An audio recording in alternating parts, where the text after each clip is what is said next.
Hello, YouTube, and welcome back to another book review from me, your host, Logan Albright. Today I'm talking about the recent book, Mania by Lionel Shriver.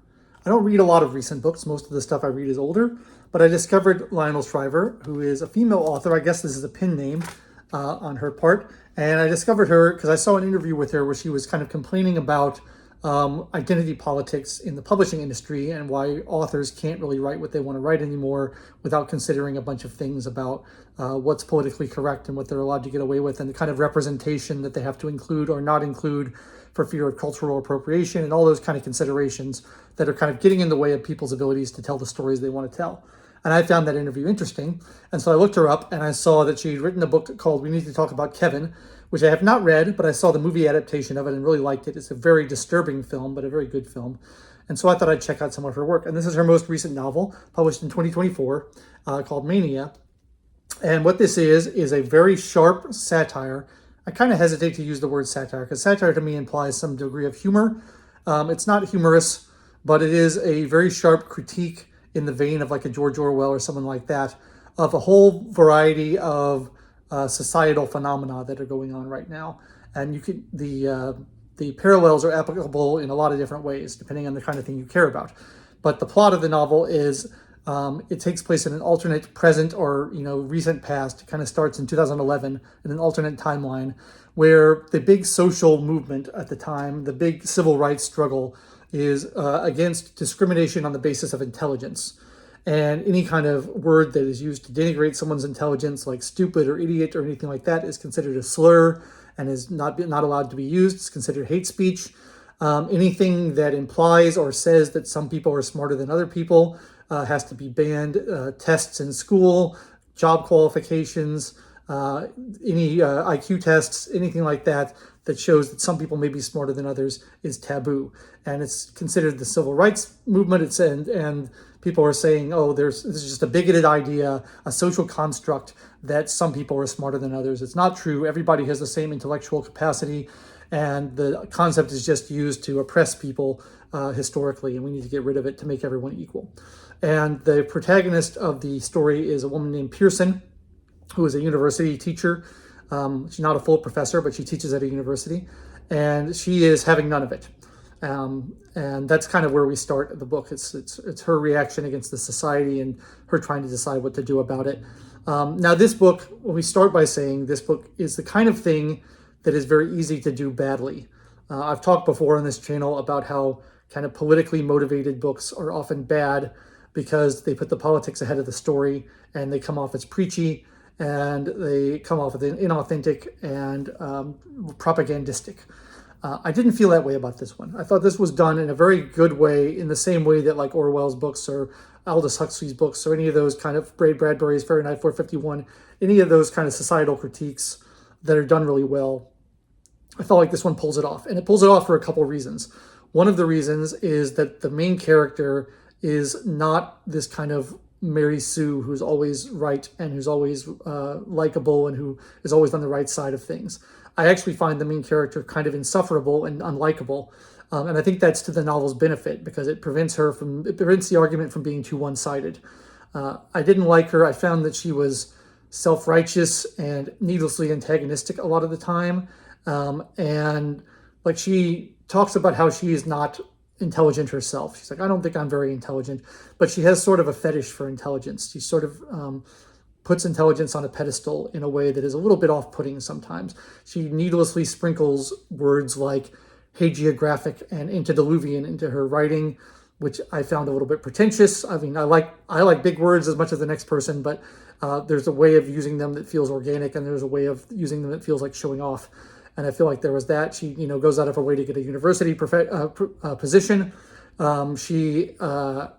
Before she finds her life partner, who they're not actually married, but they live together. She has 2 children fathered by a sperm donor who she specifically sought out for having a high IQ, a genius level IQ. So her first 2 children are very, very intelligent, and she's super proud of them for that. She then has a 3rd child with her husband, or not husband, but life partner, who's a tree surgeon. And that 3rd child is not quite as bright as her siblings, and the mother kind of openly prefers the smarter kids to the less smart kid. and that's a little bit off-putting. She also is a little bit condescending to her husband, I feel like. It's later revealed that her husband actually has a higher IQ than she does, but he's a tree surgeon, he works with his body, and although she says she loves him very much and he's beautiful and she likes living with him, she is a little bit disparaging towards his, lack of intellectual ability, even though it turns out he's smarter than she is. So there's that kind of aspect of her personality that I find kind of unlikable, but I agree with her pushing back against this idea that we should deny the differences between individuals. And there's a difference between denying differences between individuals, which is silly, and denying differences between groups, which is good, because that's a collectivist way of racism and things like that are bad. You don't want to say, well, this group is good and that group is bad. But individuals, it's obviously true that some people are smarter than others, and some people are taller than others, and some people are stronger than others. And you can apply this sort of thinking to a lot of what's going on in society now, for everything from DEI to critical race theory to gender ideology to all kinds of stuff that's going on in the moment, the war on hate speech, all that kind of stuff. So anyway, I found that's something that kind of tempers the preachiness of the book, is by having the main character not exactly likable. And there are some arguments that her friends and family make to her that are somewhat persuasive in saying that what she's doing is wrong, and that she's, a little bit of a snob. And you can see kind of two sides of the coin part of the time, although it's pretty clear which side of the coin is right. But it's not a straw man, I think. It's made up of pretty good arguments. And one of the things I like is that there's a really interesting conversation and ongoing dialogue about to what extent should you stand up to authority, and to what extent should you resist the dominant social structures around you, and what are the costs of doing that. And I think that's a really interesting problem, because some people will say, well, you should always resist and do what's right, and no matter what, and fight to the bitter end and stuff. But is that really a good idea if it's going to destroy your life, your career, your prospects, and your family relationships, your friendships, your happiness, and you're going to get nothing out of it? If you not in a position to really make a difference, then you're going to throw away your whole life on this. Is that worth it? Because we only have one life to live, and you want to live your life being happy and being a good person and having good relationships, and not being consumed by bitterness and hatred and frustration about fighting something that you're not going to beat. And so is there an advantage, and is there a moral case to make for going along to get along? Or is it somewhere in the middle where you should, quietly resist when you can get away with it, but also know when to toe the line and when to, make a prudent move and pick your battles in order not to destroy your entire life? So that conversation goes on, and I think is a really important one for people to think about in their own lives, about, to what if I disagree with what's going on, to what extent do I want to push back, and what is it going to cost me to do so? That's something I think about a lot. So that's really cool. And then although you could say that the plot sort of unfolds with this sort of inevitability based on the premise, I never really felt bored in this book. I always felt excited to see what was going to happen.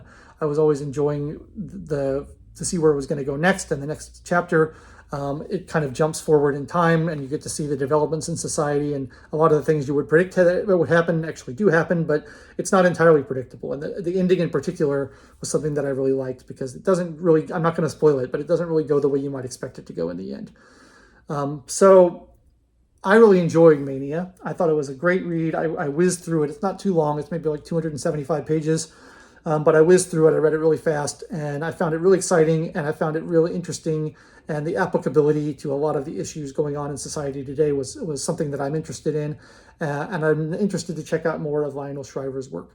So that's what I have to say about that book. And if you have read this or any other books by the author, I'd like to know what you thought of them. Please leave them in the comments below. And if you enjoyed this review, please like the video and subscribe to the channel, and check back every Wednesday for more book reviews, because I like to keep them coming.